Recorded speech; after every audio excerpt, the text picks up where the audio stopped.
If your true home is eternity, then clearly we're just passing through. But the journey is tasked with the divine purpose and promise. That's the very expansion and expression of God. You know, the universe expands 3.26 light years a second. That's 19 trillion miles a second. There's a calling that is happening now, that is unfolding, and it is the catalyst and cause of the outgrowing of your own personal dreams and goals even. What you become is just an integer on the scale of becoming. This divine impulse, this life principle can never be contained by time. But the currency of time must be drawn upon this account of the divine. And with awareness comes less waste. Rather invest than spend. But you is chosen to grace this particular point in time and space. You're called to do the greater work, and in doing so comes greater expression. To plant seeds for trees that you will not sit under and gather shade, but the next one will. And these are the cycles of life. These cycles are of sacred sacrifice. And God would have it no other way. Out of one comes many, all souls tethered to the one unified field. One body, many parts. As the scripture says, "Hear, O Israel, the Lord our Father is one." The heavens declare the glory of God, and the sky above proclaims his handiwork. Consciousness is causation, for it is the only reality. What's seen was begotten in the unseen. We were created in the imagination of God. So I say the theoretical Big Bang Theory was nothing more but the movement of the mind of God, divine imagination.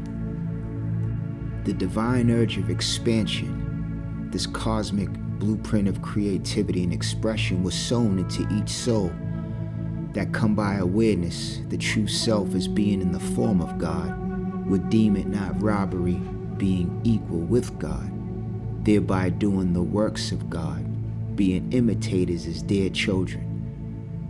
We were told to be fruitful and multiply, to replenish and fill all the earth. Now many upon face value and the surface will see this as procreation, generation and regeneration of the human family. But even these fleshly forms are sown of seed or creative power beyond the veil of sense perception.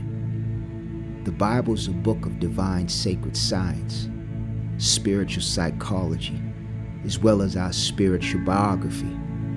In Genesis, the creation story, it reflects that sacred and divine pattern of creation, patterned after the mind and imagination of the Creator. In the beginning, the very imaginal act, the movement of this divine mind, was the word that could not return void, but only prosper in where it was sent, and return a harvest. This laid the foundation, the pattern, the law of sowing and reaping, the love and the promise, the divine urge of expression and expansion. What a humbling and glorious burden to carry, this burden of light. No one escapes the eternal mandate. Be constructive or become frustrated, create or perish. Foxes have dens and birds have nests, but the Son of Man has no place to lay his head. That means that even the material realm, things made manifest in form will wax and wane, find rest and fade. But your very essence, your true identity, which is your divinity, that ceaseless, undying urge of greater expression and fuller expansion, is that divine impulse, that intuitive impulse that calls from you from within, that says more. Do whatever is in your mind, and see I am with you in every impulse of your heart. 1 Samuel 14. This life principle, this divine urge, is the very impulse of our infinite potential. It's the unrelenting wind at your back, graciously prodding you onward, See, there is a deep feeling that need not be expressed by words, but felt and known by this intuitive nudge. But let us not be afraid of this urging for all of nature, for what is seen and unseen, even at the subatomic level, obeys it blindly. Man may desecrate it, but can never lose this divine spark. Why would an omnipotent, omnificent, immortal, limitless creator assume the form of limitation of this human garment, burying its own image and likeness within it, sowing itself as divine seed into the soil of the human vessel? And with this sowing comes this divine urge, the catalyst of our unfoldment of who and what we are, divine creators.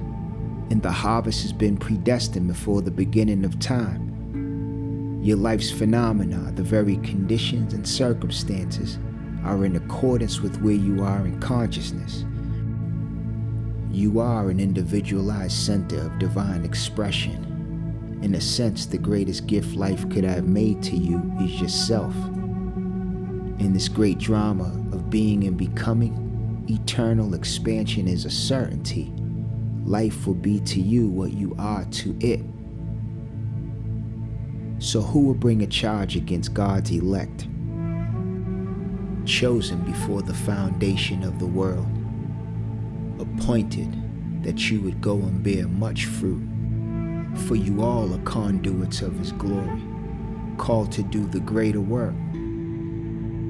So onward, upward, Godward in our celestial procession, and never ever let us grow weary in doing good.